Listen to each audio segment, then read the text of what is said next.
in the top 850 sites in this country, but it's pretty good. So it's the #1 country. And people, we come here often, and folks are really nice.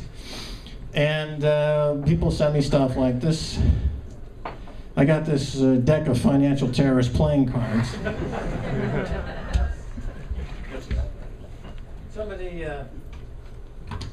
Somebody took the initiative to do this, and we had them up on our site for a while. Here's the 7 of Hearts. Robert Zoellick. Remember him?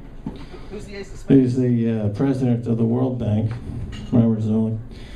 Here's this is a good one. Here's this scumbag.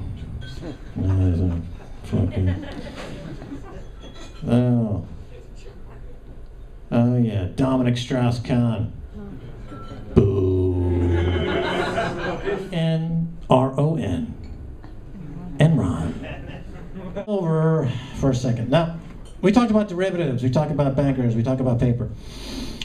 There's this tension, especially starting in the 1970s when they went all paper and no collateral, no gold.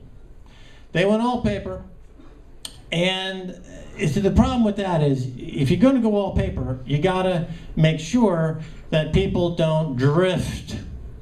They don't drift out of their paper and into precious metals like gold and silver.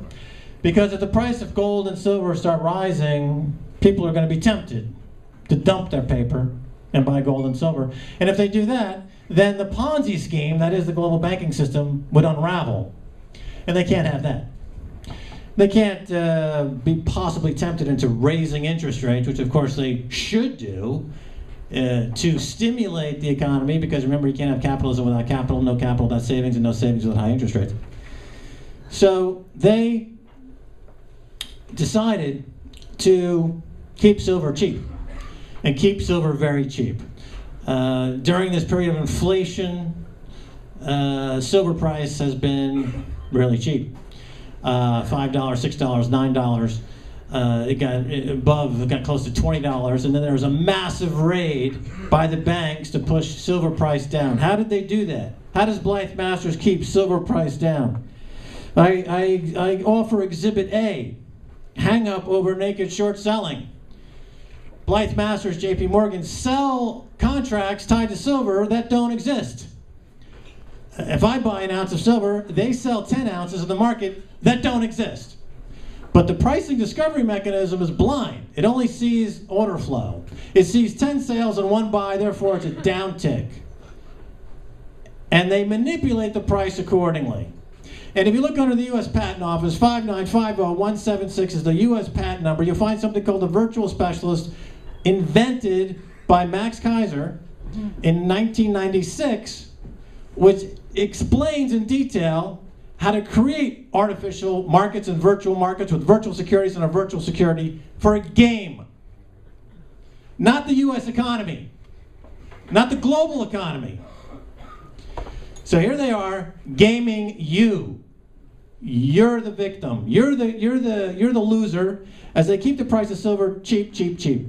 But to do this and to keep pumping these naked short sales into the market, they use lots and lots of borrowed money, and they are effectively short.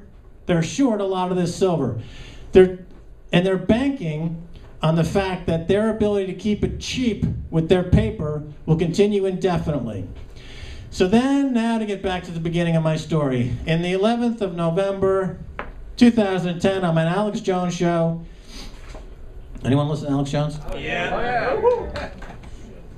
Only half it. Only half? Okay. We started Crash JP Morgan buy silver at $26.50. The price of silver is now, I didn't check in the last few hours, but $40 an ounce, let's say, which is an enormous move in a short period of time. An enormous move. Because why? Because the shorts that have been put on the books by Blythe and JP Morgan, they've got to start covering those shorts. They're now buying to cover their ass because they've got a huge liability. Every dollar the price of silver goes up, they've got like $40 billion in additional liabilities. If the price of silver goes above the stock price of JP Morgan, which is roughly $47 a share, it turns out they've collateralized their own stock to support the shorts on silver. E-N-R-O-N. Enron. They've collateralized their own stock to support the shorts on silver. They've collateralized their own stock to support the shorts on silver. E-N-R-O-N. Enron. 702. And the producers of the show, Endemol, want you to make them cry like a baby. I promise. What about tonight? Tonight you're on TV3. I can cry like a baby, but that's for another fee. That's cut. Do we know whose computer it is? Or who knows how to use a PC? Okay. I do. Okay, step up. Okay, I don't. You're the winner. Tim. What's your name, sir? Tim. Tim, big round of applause for Tim. Yay! Tim. Tim, big round of applause for Tim. Yay! All right. This is the PC stuff. All right, while they're getting that organized, I'll do a quick few questions, maybe, if that's of any interest to folks. Oh, blackmail stuff on us. We get it every night in the week on RT, or the ATM won't put out money if you believe all this, that we owe all this money. Why? Yeah, okay. Yeah, it's a good question. You're right. It's kind of like a fear campaign. Yeah. It's kind of like propaganda. And again, when you're accumulating precious metals, you can kind of feel like, I've got some wealth here. If something really bad happens, I've got something that I can, that is wealth, that I'm protected. So this is why these folks don't like precious metals, because it gives you independence. It gives you a way to step away from them, and they want to keep you frightened. They want to keep you in fear. That electronic card, you turn it off in a second. This guy in the U.S., Nothouse is his name, Bernard Nothouse.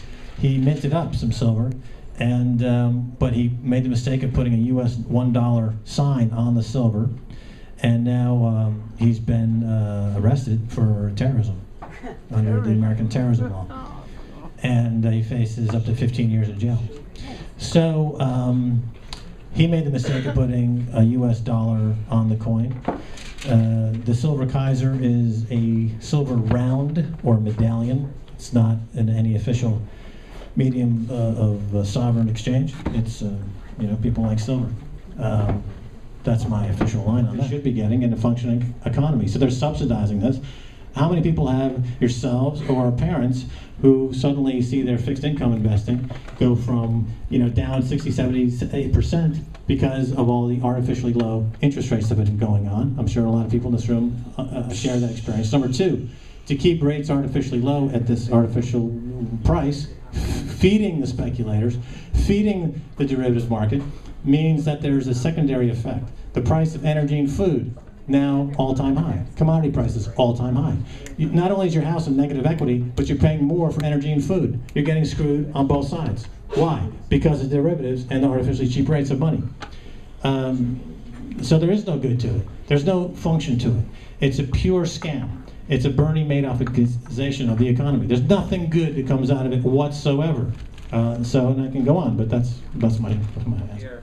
That we could go to with news information, because every media in this country is totally controlled. It's a problem all over the world. That's where the vulnerability is.